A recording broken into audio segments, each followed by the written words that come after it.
Assalamualaikum, selamat pagi semua sahabat-sahabat di luar sana. Apa kabar? Saya harap semuanya baik-baik belaka. Hari ini hari Nadhira. Tunjuk.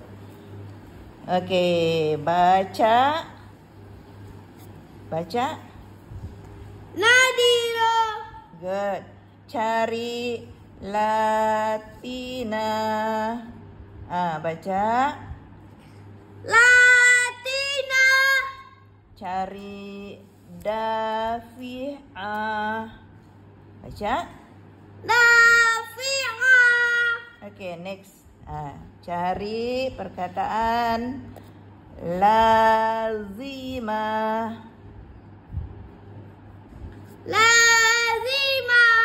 Okay, next perkataan apa itu? Sakilah. Pandai. Cari qanitati. Okay, baca. Qaninati. No. Listen. Qanitati. Qanitati. Mana dia? Tunjuk. Oh, good. Wa ma hiya. Okay, baca. Wa ma hiya. Next. Abidati.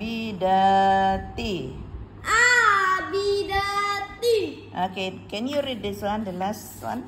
Boleh? Syadi'aha. Ini apa sebutan? Syadi. No. Pi. Syati'aha. Good. Alhamdulillah. Alhamdulillah. Pandai sudah. Itu kaki tidak boleh. Ini Al-Quran nih. Put down your leg. Okay. Alhamdulillah. Okay, baca Al-Fatihah. Bismillah. Tangan macam mana, kaki macam mana. Sit properly. Okay, baca Al-Fatihah. Concentrate. Okay. Bismillah. Bismillahirrahmanirrahim. Alhamdulillahirabbil alamin. Ar-Rahmanir-Rahim. Maliki yaumiddin.